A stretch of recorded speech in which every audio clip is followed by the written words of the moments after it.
I want to make this very clear. I did not start a business without fear. Like, I didn't wake up one day and be like, all right, I'm gonna start this business. It's time. I didn't. Like, I didn't go to college. I didn't go to any business class or anything, and I did not have any guarantees that me starting any type of business would actually work for me. If I'm being honest with you, multiple of the businesses I first started failed. Some of the businesses I'm currently doing right now are failing. I am a failure. Like, let's make this clear.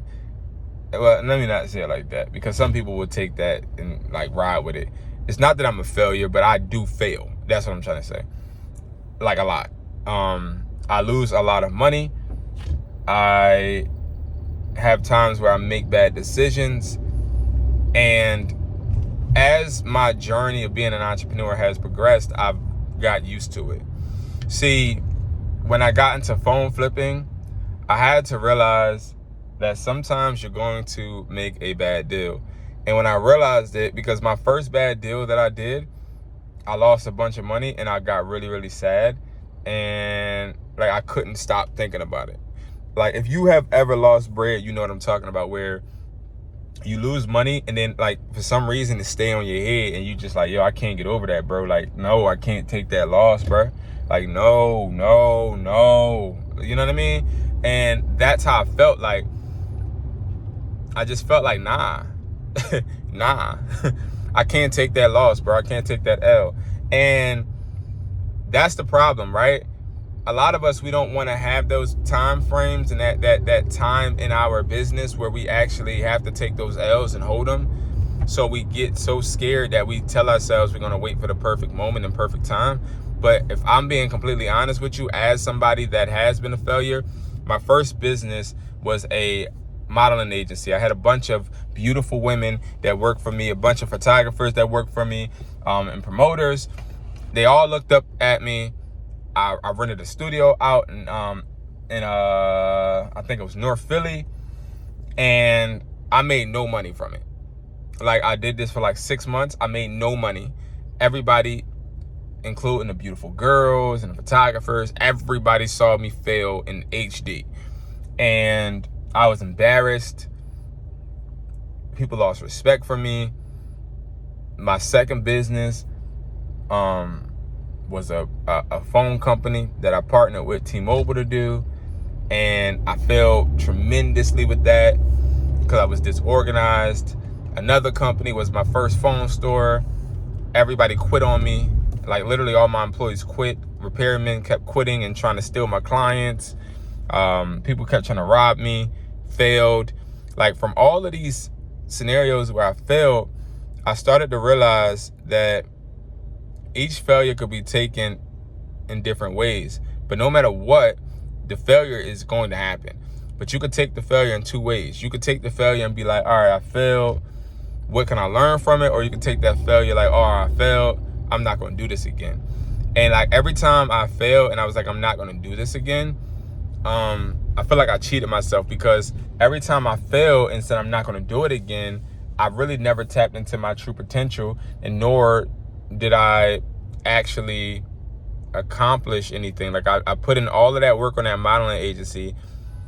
I put days and hours in the graphics and building for nothing, because I didn't get anything out of it, but a lesson, right? But if I would have stuck with it and I would have actually took my time to figure it out, maybe I would have been able to get some success. You get what I'm saying? And that success that I would have been able to get probably would have translated into a successful business. Just because that business failed at first doesn't mean that it wasn't meant to be. Maybe it just meant I needed to go back to the drawing board and iron some, kinks out.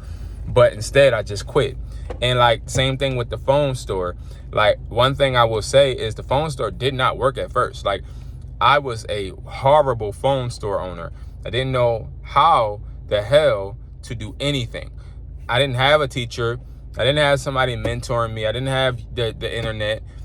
I didn't know how to freaking price products and how to be a boss, how to be a leader. Like, these things all came from experience with me failing, right? Because I had to learn how to be a leader because I had no choice, right? I had so much money into products, I had to start another store, right? So there were no options for me to quit. And when I got my back pinned to the wall to where it's like, B, you have all of these products. You can't just say, I'm not owning a phone store right now. Like, you got to get these products out. When I had no other choice, I didn't quit. And that failure didn't matter because I was like, well, damn, I did fail, but I do got to get these products out. And then I learned through it. So for everybody out there that may be like, yo, I'm not starting this business because I am scared as hell. Listen, that fear is not going to go away once you start. And also to all of my people that's like, yo, I'm going to start, but just not right now. Right now, not the good time because my mom's sick, or it's not the good time because my girl tripping, or it's not a good time because I don't have enough money, or it's not a good time because I'm not living in the place I want to live, or it's not a good time because I'm living with my grandmom. It's not a good time because the kids are bad as hell. It's not a good time. All of those things I've had happen to me, and I said it wasn't a good time, and I still started the business, even though I said it wasn't a good time, because it was the only thing that I had full control of if I potentially started, and I understood the power of having control of something. When you have the power of having control of something, especially an income stream, the perfect time is right now. Because no matter if you don't have enough money to start that income stream, you could still start, put the money that you do have out there. And if you put that, let's say you have $300 in your account, your bank account, and it's going to cost you $250 to start, spend that $250. Why? Because when you spend that $250 and you only have $50 left to your name, one, that $300 that you was going to spend out that bank account initially probably was going to be spent on some shit that wasn't going to be able to bring you anything back regardless.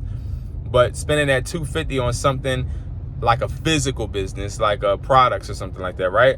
That at least gives you a way to put your money into something to always bring you back something. Maybe it won't bring you back no money right at this second, but it will eventually bring you back bread. You see what I'm saying? So to give you an example, if I only got $300 in my account and I'm like, yo, I don't got enough bread to start a business. All right, cool. Like, that may be true. But one thing I will say is me putting that $250 out, regardless, it's about to get dark because I'm about to go in the tunnel. Putting out that $250 regardless is going to put money into some type of product for me to sell now or later.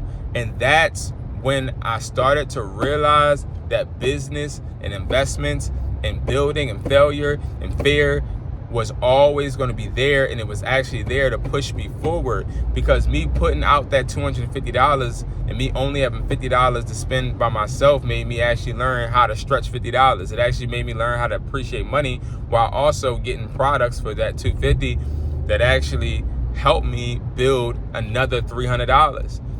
You see what I'm saying? So whenever you feel like money is the problem and you don't want to start because you don't have enough money, realize that it's not the money that's the problem, it's you. It's the fact that you're scared and you don't believe in yourself enough to believe that you're going to be able to make that little bit of money stretch, and you're not going to be able to make that little bit of money actually make you money when you actually can. You just got to be able to step out of your comfort zone and realize that spending that bread that you feel like you don't have is going to be scary, and it's going to be daring, and it's going to be hard, and it's going to push you, and that's exactly what you need. Because if you keep trying to wait until you're comfortable, you're never going to be pushed. You're never going to wake up and be like, damn, I got to get to work even though I don't feel like it because I need to make this money work. I only got $50 to my name. Like, you need to be broke but have money and assets, because every day you wake up, you're going to want more and want more and want more. And that changed the way that I looked at the fear of starting. And I'm telling you, that to me is one of the biggest lessons I've learned in life, because I have a big problem spending money because I've never had money.